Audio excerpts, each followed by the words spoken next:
A long time ago, my most prized possession was a Game & Watch. Now, if you're not aware of this phenomenon, it wasn't a watch. It had nothing to do with the iPhone 6. It was a handheld game console with a monochromatic LCD screen. And my one, you had to rescue the people falling out of a burning building by bouncing them into a non-burning ambulance using some kind of trampette type thing.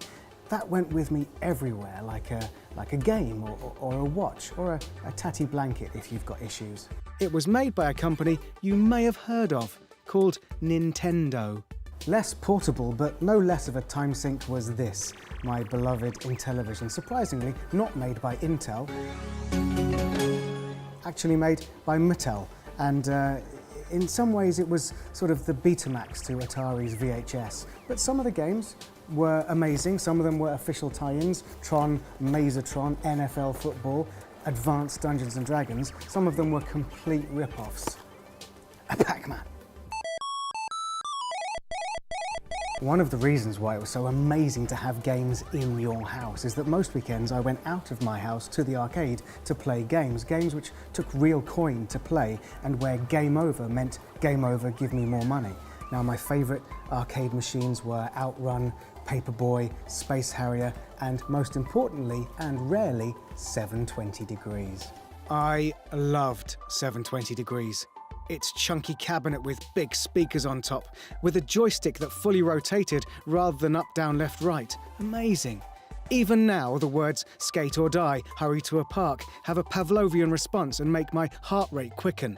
If you didn't get to a park in time, you were hunted down by a personalised swarm of bees who killed you. Back at Casa Cole, I was a ZX Spectrum purist. I had hundreds of games, hundreds of cassettes stacked up all over the place. Most of my friends had Commodore 64s because they were idiots, except there was this one brilliant Commodore game which was like rollerball. It was really brutal, and my friend Phil had that, and I kept going to his house to play it. The next momentous leap was the Mega Drive and the thousands of hours dedicated to this guy doing this. Sega. Now, if I was feeling social and wanted to do multiplayer, I'd have to physically go around to my friend Simon's house because he had a SNES, and we would play Street Fighter 2 for hours and hours and hours. Standard behaviour. The next phase of my development, which was Sony specific for several years over various PlayStations, actually involved some iconic people, some of whom were real. Tony Hawk, Colin McRae, Lara Croft. Well, some were realer than others, Lara Croft. Every iteration of the Pro Skater franchise was like oxygen to me, while my Jones for the gnarliest of motorsports was sated by Codemaster's brilliant rallying license. And it's no coincidence, surely, that the two extreme sports have merged in recent years, with real-life riders, skaters and boarders transferring to rallying and rallycross, while the McRae franchise has embraced the X Games attitude, ramped up the rad and segued into dirt.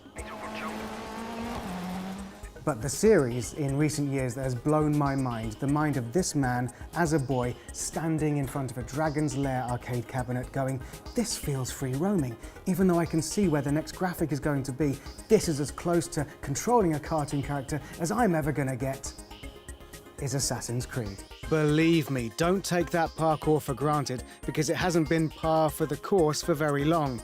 The Halos, the Portals, the GTAs and the Trials series have variously been my new jam in the last 10 years of Xbox usage, and right now I'm open to suggestions.